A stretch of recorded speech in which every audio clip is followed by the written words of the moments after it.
Wa, tsaka ta. Okay, pipila lang kayo kung saan yung tamang sagot. Ayan, ha? Ayan, Ano tingin nyo ng tamang sagot? Doon kayo pipila, ha? Ayan. So, di, wa, ta. Ayan. Under pa tayo para, ayan, makaurong. Mayroon dyan letter A, mayroon letter T, mayroon letter A ulit, mayroon Okay. I, may D, may W. So, ang mga katanungan natin ay may kaugnayan sa'yo, True. Miss Diwata. So, tingnan natin kung gaano ninyo kakilala si Diwata. Diwata. This is Diwata Knows. Tama. So, ready na ho ba ang lahat, everyone? Ready na ba? Ready na ba kayo? Kung talaga ready na, pwede na itaas. Itaas ka po yung kanang kamay. Itaas yung kanang kamay kung ready na. So, 30 influencers. At kahanap tayo ng last man standing.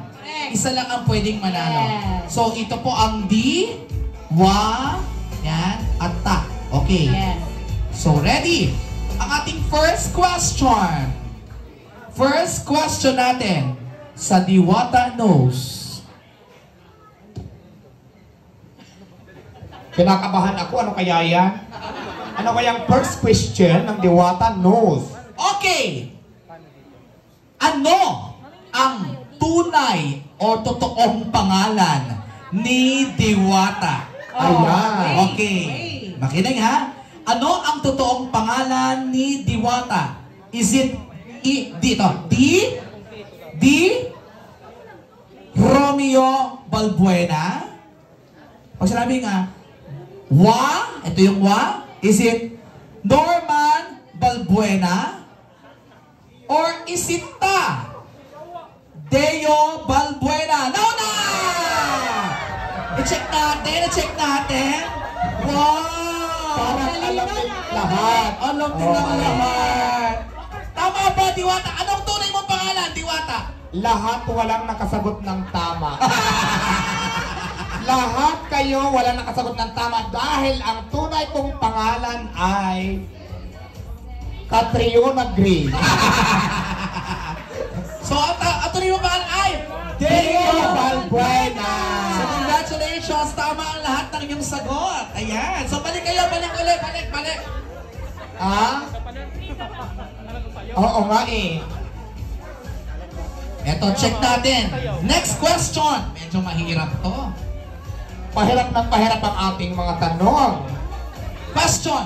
Alin dito ang naging trabaho ni Diwata? Alin sa mga Ayan. susunod ang naging trabaho ni Diwata? Is it D? Construction worker? Is it wa? Vendor? Or is it ta? Parlorista? No na! Ayan ha? Is it D? Construction worker? B? Vendor? Or is it ta? Parlorista? Ayan. Oo. Ngayon, Makinig kayo! Dahil lahat pumila sa D. Alam nyo ba? alam nyo ba na ang una kong naging trabaho ay hindi. Walang nakasagot ng tama kaya tayo ang mananalo ngayon. Construction worker ang tamang sagot. Yes! Bakit parang alam nilang lahat? Pero, lahat daw ng yan. Lahat ng yan ay naging trabaho. Oh, makinig kayo. Lahat Naging ng mga trabaho ko. Lahat ng mga nasabi namin ay lahat po yan ay naging trabaho po ni Diwata. Ano ba yung mga tinda mo dati yung nagtitinda ka pala? Nagtitinda ako ng Paris pagkatapos ko mag-construction. So, ang naging trabaho ko talaga is construction owner. Wow, yun naman pala talaga. Okay, next question. Ito pong ating tanong. O, this time, first 15, hahatiin hanggang 30 kayo. First 15 lang sa linya. Okay, Ingat lang ha. Para this is the walang question. What is the product of cube root of 5 divided by x over y? M lang kayo. Kinabahan kayo, Binabahan sila. Sabi, ano ba ito? May mga esquilos na ata ito. Ito medyo mahirap. Si Diwata ay napanood sa Miss Q&A. Naging guest ka pala dyan, Miss Diwata. True! At nakausap mo si Meme Vice. Tama! Ang tanong, kay kailan yung guesting ni Diwata sa Miss Q&A at Showtime?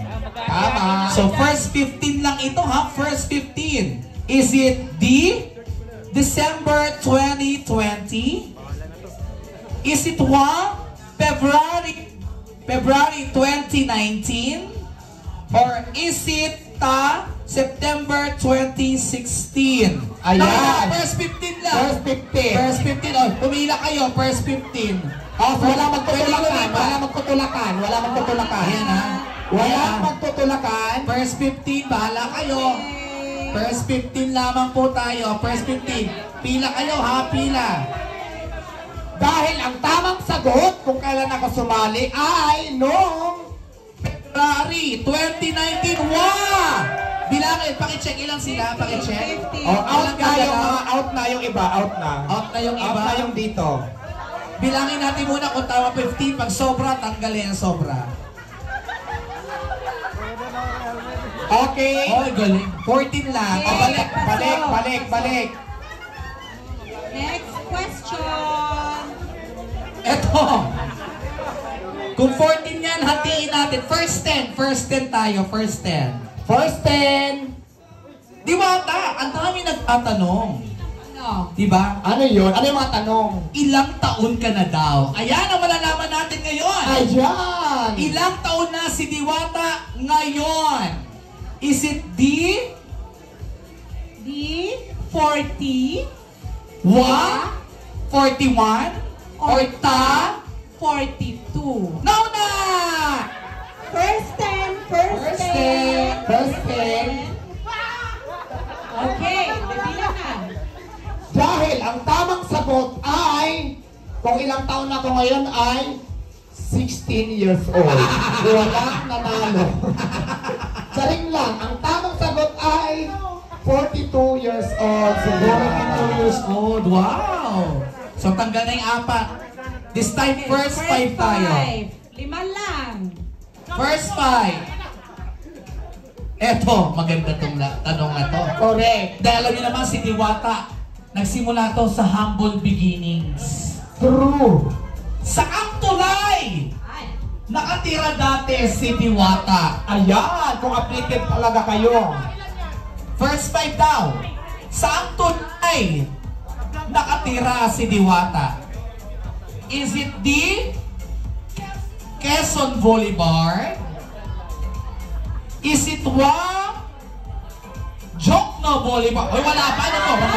Ay, wala pa. Wala pa. Hintayin nyo muna yung clue. Wala pa. Magbibilang kami ha. Makinig. Hintayin nyo muna. Yan. Is it 1, Jokno Boulevard? Atras muna. Or is it the Rojas Boulevard? Wala pa. Si Diwata magsasabi.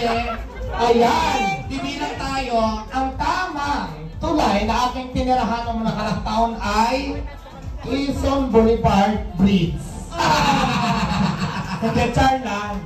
Siyempre, ang tamang sagot ay Jokno Boulevard. Oh, bilang top 5 lang po tayo. Yung mga nakailis, wala. Ayan, lagot kayo, nakagilid kayo. Yung nasa straight line lang. Yung nasa straight line lang po. Ayun, yung nasa straight line lang po tayo. Oo, may mga judges tayo. May mga judges. Straight line lang po, yan. So, ayan po ang 5. Oh, tanggal niyo, 5. O ngayon, bahala kayo ha, hindi tayo mag-ano. Bahala kayong malaya kayong pumili this time. Correct. Okay, next question, Miss Jen. Ito, madali. Oh my God, napakadali. Yes. Saang teleserye siya ngayon mapapanood? Yes. Is it, teka lang, is it D, Ang Probinsyano? Is it Batang Quiapo? Wala pa. Hintayin nyo. Or is it Dirty Linen? Teka lang. Ay, malaya naman kayo pumili. Teka lang.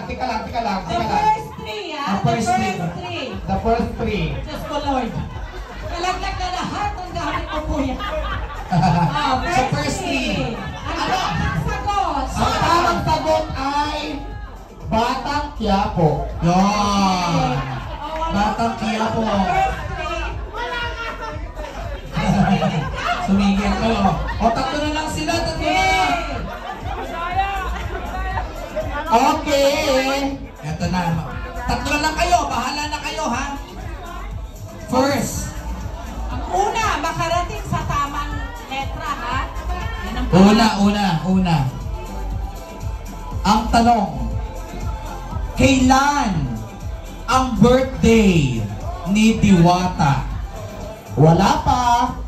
Kailan ang birthday ni Diwata? Is it D? Wait lang, may mga sasabihin kami ABC, Diwata. Sasabihin namin. Is it D? Makinig. August 31, 1982? Or is it 1? September 1, 1981? Or is it November 30, 1983? Alright, ang tamang sagot ay August 31, 1982. Congratulations! So we have our winner! So kuya, dito ka na? Ayan, ating winner. Halika na, Diwata, samahan mo kami. At siya kayo, Alright. So eto na, diretso na tayo. Ayan, Diwata, paki-forward po dito. Paki-forward ng Diwata. So, Dahil may chance kang manalo dito ng 5,000 pesos o kaya ng e-bike. Wow. e-bike 5,000 pesos ang pwede mong mapanalunan dito. 10,000 ang pwede. Oh, 10,000 pesos. Up to 10,000 pesos. Bongga! Ayan. Divided by 4. 2, 5, 2, 5, 2, 5. So, ayan na. So, nakita mo yung mga letra yan. Diwata. Papiliin natin sila. DI. Yan na. Nalagay namin. DI. Nako, good luck. Eh, di namin alam kung ano laman yan. Pero may chance ka manalo ng e-bike. Pwedeng cash worth 10,000 pesos. True. At yung may iba pa natin pa namimigay, yung grill. Give back. Yan. Gift Marami bag. pa. Marami kang pwedeng mapanalunan Good sa luck! larong ito. Kuya, ano name mo? Kuya Ban po. Kuya Ban. Kuya Ban. Kuya Ban, ilang taon ka ng influencer? Ay, lagi sure nung naging bodyguard ako nito. Ay, naging bodyguard mo naman pala ito. Tanungin mo kung ilan ang followers niya. Ilan daw? Alam mo? Kahapon may 10 followers siya. Ngayon nadagdagan ng 5 kaya mag 15 followers na. Joke lang. Siyempre bago lang siya. At kung Yes. saan mag-vlog, kailangan lang natin supportahan. Naman. Papa Ban ay Kuya Ban TV ang kanyang channel. Okay, ito na. Pili ka na. Pili ka na ng letra mo. Is it D? D-I-W-A-T-A. Yan. Sa letrang Diwata, mamili ka lang kung ano ang gusto mo dyan. Yan. Diwata. Come on, pili na. So, letter D. Yan na po. Letter D. Yan na po ba talaga? Sure ka na ba? Dahil magbubukas tayo ng ibang mga envelope. Yes, tama. Check natin muna. Lahat ng mga hindi napili, yung hindi niya napili, isasama pa natin yan sa grand raffle. Yan. So, True. nakita mo ha. So, D. Check muna tayo ng letrang hindi mo napili. Kung ano ang Go. laman. Check natin muna, Miss Kapalit Jen. that, letter A. Ang Ayan. hindi niya napili ay Pangalawang A ay? 1 LPG tank from Phoenix Super LPG. Yan. One LPG tank ang hindi niya napili from Phoenix. Yung laman naman ng letrang T ay? Nextwear stainless pans. Wow. Malaki ang chance mo. So, isa pa, magbukas pa tayo ng isa. Kasi Ako naman pipili. yan, W. At yan ang hindi mo napili ay Muknan. Say, ano yan? Ano naman? Ang hindi mo napili ay ang Ang? katabi ko. Sorry lang. Ang hindi mo napili ay ang griller from Eater's Grill. So, Ella. So, meron bang tatlong naiwan? Ano ba itong tatlong Lako, naiwan? ang laki ng chansan niya. Para may idea siya kung pwede ka bang magpalit. Oo, ano? May idea ka ba magpalit? Meron tayong e-bike, At saka 10,000 pesos, at tsaka giveaways. Ayun, so ano pa? May one chance ka pa kung gusto Yan. mo magpalit.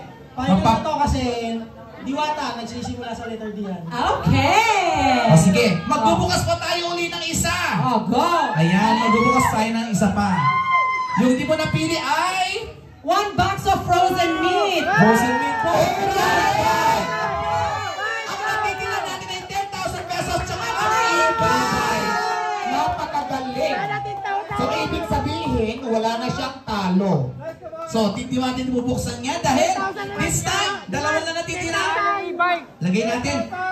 Ngayon, dalawa, puro magandang chance mo. Baka gusto mo magpalit. Magpalit. Last na tanong. Oo. Is it D or I? Final na to, scripted. Joke lang po. Final na, D. Final. D talaga, D. Okay. D talaga. So, ang D. gagawin natin, So, bubuksan na ba natin? bubuksan na ba natin ito o So, pinili? Magbibidding muna tayo. Magbibidding tayo.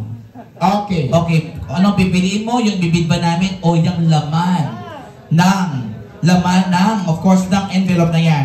Unahin natin, magkano ang bid mo sa envelope na yan? Bibigyan kitang ng 5,000 pesos. Oh, 5,000 pesos. Is it siken? Pag siken, ibig sabihin, yung 5,000 kukunin mo. Oo. Pag overload, ibig sabihin, ito ang kukunin mo. Is it siken or overload? Siken or overload? Overload. Siken Final or overload? answer. So, 5,000 pesos ang bidding. Dagdagan natin ng 1,000 pesos, 6,000 pesos. Yan, 6,000 pesos. Is it siken or overload? Overload. O overload? Overload. Sigurado ka na? Laban na yan. Sigurado ka. So, Ang pinagpalit. Yan. Sarin, wala pa. Dagdagan natin ng 20 pesos. so 6,000 pesos ipinagpalit niya doon sa laman. Yan. Last tawad na to. Tandaan natin, mayroon pa tayong naiwan na 10,000 pesos at isang e-bike. So 6,000 offer niya, tinanggap mo na yung 6,000. Hindi pa. Nilaban niya. Laban mo. Oo. So, opera natin siya ng additional 1,000, 7,000 pesos. Yan. Siken or overload? Overload kasi, kunwari, 10 million. Tapos, hindi naman nalaga ng 7,000 yun eh. Oh, mautang. Dahil dyan, ang nilalaman ng ating envelope na ito ay Yan, alamin na natin. Buksan na natin. para magkaalaman, ilaban na natin. Ang napili niyang overload, ano ba yan? Diwata. Sigurado ka na ba? Mahal ang Sigurado e-bike, na, ha? sigurado. Sigurado ka na? Huwag na natin patagalin, buksan na natin. Ang nilalaman ng envelope na ito ay Ay! dito ako. Dito tayo sa taas. Dito tayo sa taas. Ayan na. Ang Ang nilalaman, pinagpalit sa halagang 7,000 pinagpalit pesos. sa 7,000 pesos ay Drum roll. Ay! Congratulations! congratulations, ang pinagpalit mo sa 7,000 pesos ay kutsa. Saring na. Ang nilalaman ng ating envelope na ito ay congratulations dahil mayroon kang 10,000 pesos. 10,000 pesos! Nanggaling sa ating sponsors, yung 10,000 pesos ay nanggaling from Equisit Advanced Dental Center. Palakpakan naman! At nandito sila ngayon. Tawagin natin yung ating sponsors ng 10,000 pesos. Siyempre ang mga boss ng ating Yes. Equisit Advanced Dental Center. Last overload, of course, na giveaways. Ah. Tawagan natin Exquisite, please. Ayan. Come forward. Nanalo ka ng 10,000 pesos. Aba, naku mo, jackpot natin. Congratulations.